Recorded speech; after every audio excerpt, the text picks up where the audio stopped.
आसक्त चित्त होकर के नाना प्रकार के शुभ अशुभ कर्म करने वाले जब भगवत कृपा से पुनः सत्संग प्राप्त करते हैं और साधन मार्ग में लगते हैं तो माया अपना प्रबल रूप धारण करती है। या तो ऐसी अनुकूलता प्रदान करती है कि वो भूल जाए, और या ऐसी प्रतिकूलता झोंक देती है कि उसको लगता है कुछ नाम जपने से नहीं, कुछ साधन करने से नहीं, दुख तो वैसे ही घेरे हुए, धैर्य छूट जाता है और भगवत मार्ग से विमुख आचरण करने लगता है। इसलिए उपासक को बहुत सरल ढंग से समझना चाहिए कि पुरानी फसल यदि बाजरा बोई है और बाजरा की रोटी मिल रही तो अगली फसल गेहूं बो दिया तो कल ही नहीं रोटी बना लोगे। 5-6 महीने लगेंगे किसान मेहनत करके, खेती तैयार करके, दाना बो करके, सींच करके, संभाल करके, फिर भी वो अतिवृष्टि, अनावृष्टि, ओले वृष्टि आदि से बच जाए, सुरक्षित हो जाए, तो सुरक्षित अनाज घर आ जाए, फिर वो पीस कर रोटी बना सकता है। तुम अनंत जन्मों से मनमानी आचरण करते रहे, आज नाम शुरू किया है तो वो तूफान नहीं उठेगा, नष्ट करने के लिए वो अपना स्वरूप धारण करेगा। उसकी गुलामी सहते रहे हो अभी, काम क्रोध लोभ मोह मद मत्सर। अब तुमको धैर्य पूर्वक नाम को पकड़े रहना। जैसे आंधी चले तो हम पहाड़ का आश्रय ले लें, हटे ना इधर उधर, तो आंधी तूफान पहाड़ को नहीं उड़ा सकती। ऐसे ही श्री भगवान कह रहे मामेव ए प्रपद्यन्ते माया में ताम तरंतिते। माया का तूफान आएगा पर तुम मेरे चरणों को पकड़े रहना, छोड़ना नहीं। पर ये जिनका मलिन हृदय है ना, वो सोचते हैं 4 दिन नाम जप करेंगे सारे दुख मिट जाएंगे। हाँ, पक्का मिट जाएंगे, जड़ से मिट जाएंगे, पर धैर्य पूर्वक जीवन को आगे बढ़ाओ।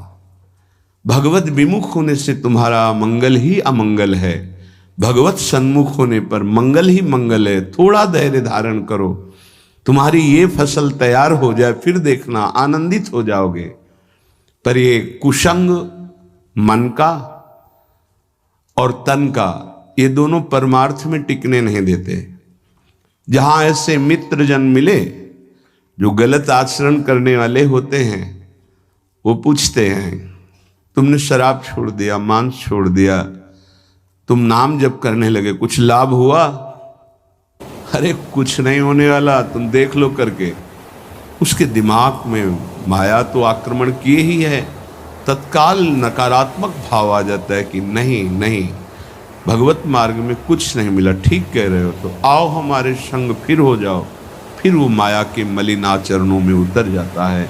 वो संत द्रोह, भगवत द्रोह उसके हृदय में अपना स्थान बना लेता है। फिर जन्म जन्मांतर, युग युगांतर कब अवसर आएगा भगवत मार्ग में चलने का। इसलिए जिनको सत्संग मिला है, जिनको नाम जपने का सौभाग्य मिला है, उनको बहुत धैर्यवान होना पड़ेगा। इसको ऐसे पकड़ना होगा कि जैसे हम बहुत बीमार हैं और इस औषधि के सिवा अब हमारा कोई रास्ता नहीं बचने का, अब हमको ये औषधि खानी ही है। जा सुनाम भवभेषज हरनि घोर त्रयशूल, तीनों तापों का नाश करने की सामर्थ्य और संसार समुद्र से पार करने की सुदृढ़ नौका, भवरोग की अचूक औषधि नाम है। हमारा भाव बने न बने, भाव बिगड़ जाए, कोई बात नहीं, तुम नाम मत छोड़ना, हमारी प्रार्थना मानना, नहीं तो ये तूफान माया का आपको उड़ा ले जाएगा, परमार्थ में नहीं खड़ा होने देगा। बहुत धैर्य पूर्वक दीर्घ काल तक चला जाता है। धैर्य कहते हैं लाभ मिले ना मिले, हानि मिले, अपमान मिले, सम्मान मिले, हम किसी भी स्थिति में अब नाम नहीं छोड़ सकते। वो जीत जाएगा माया से।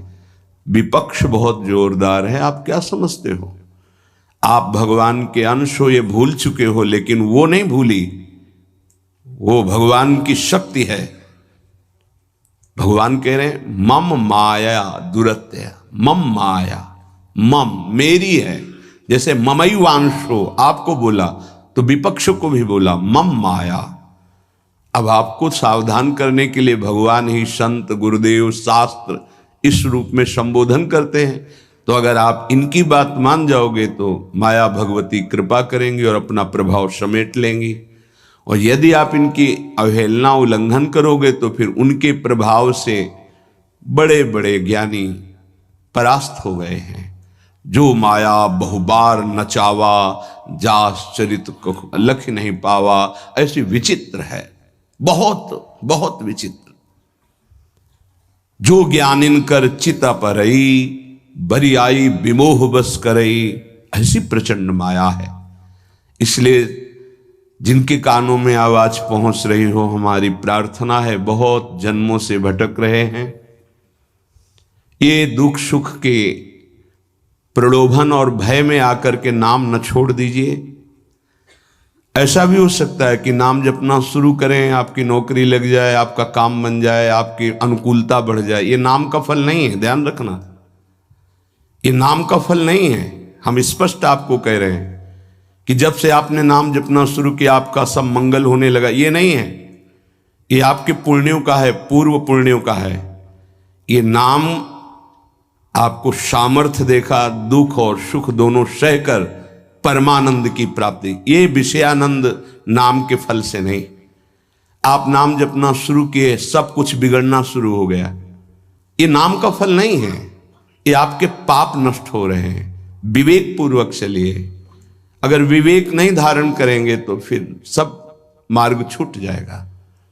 विवेक इसी से उत्पन्न होता है, सत्संग से।